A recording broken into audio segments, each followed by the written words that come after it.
The public execution was broadcast across all frequencies of the galactic hegemony.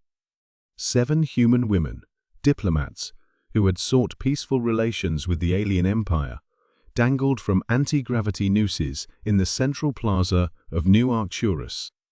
Their crime, according to Emperor Xelthrak, was dangerous ideological contamination. They had spoken of equality, of rights, of the radical notion that all sentient beings deserve dignity. Admiral Elena Kossoff watched the broadcast from the bridge of the UES Retribution, her fingers digging crescents into her palms. The Emperor's voice droned on about the necessity of maintaining order, about the inferiority of the human species, about how this execution would serve as a lesson to Earth's unruly primates. "Admiral," her XO whispered, "Fleet Command is awaiting your orders." Elena's gaze remained fixed on the screen. The hegemony had calculated that humans would respond like all other subjugated species, with fear, with submission. They thought the execution would break humanity's spirit. They had fundamentally misunderstood what they were dealing with. "Send the message," Elena said quietly. "Authorization code Thermopylae." Across the solar system, concealed human warships received the signal. Vessels that the hegemony's intelligence had never detected. Weaponry that human scientists had developed in secret while smiling and bowing before alien diplomats.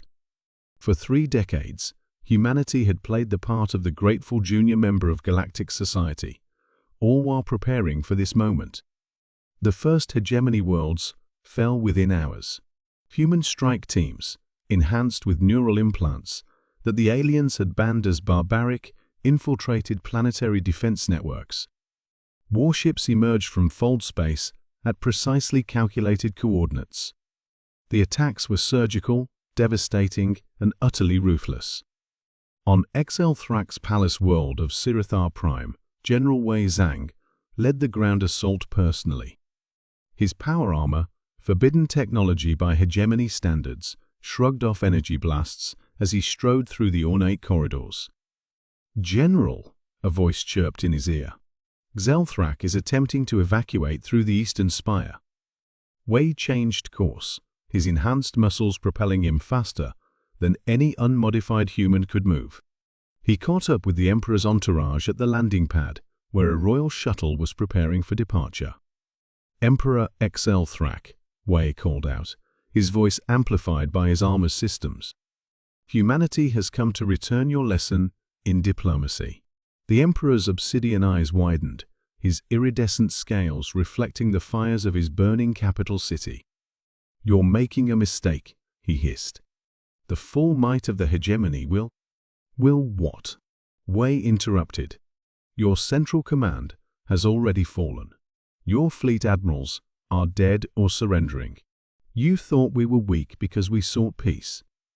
You never understood that our desire for coexistence wasn't born from fear, but from choice." Within a week, the great galactic hegemony, which had ruled over 200 star systems for 9 millennia, collapsed under humanity's coordinated assault.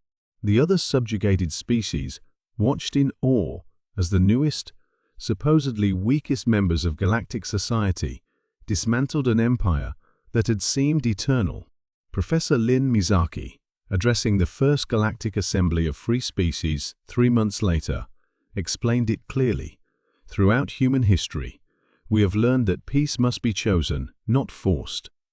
We sought genuine friendship with the hegemony, sent our best and brightest to build bridges. When they killed our diplomats, our mothers, daughters, sisters, they expected us to cower. They failed to realize that humans protect their own." She gestured to the delegates from dozens of formerly subjugated worlds. "We did not fight only for ourselves. We fought for all who suffered under tyranny. And now we offer not dominion, but partnership. Not subjugation, but alliance." In the decades that followed, the story spread throughout the galaxy how the execution of 7 human women had ignited a war that freed billions across countless worlds. How a species the hegemony had dismissed as primitive had harbored a strength born not of cruelty, but of conviction. The memorial on New Arcturus became a pilgrimage site for beings from across the galaxy. 7 statues stood where the executions had taken place, their faces serene, their postures unbowed. At the base, a simple inscription in all the languages of the free galaxy. They thought they would teach us fear. Instead, they learned about humanity.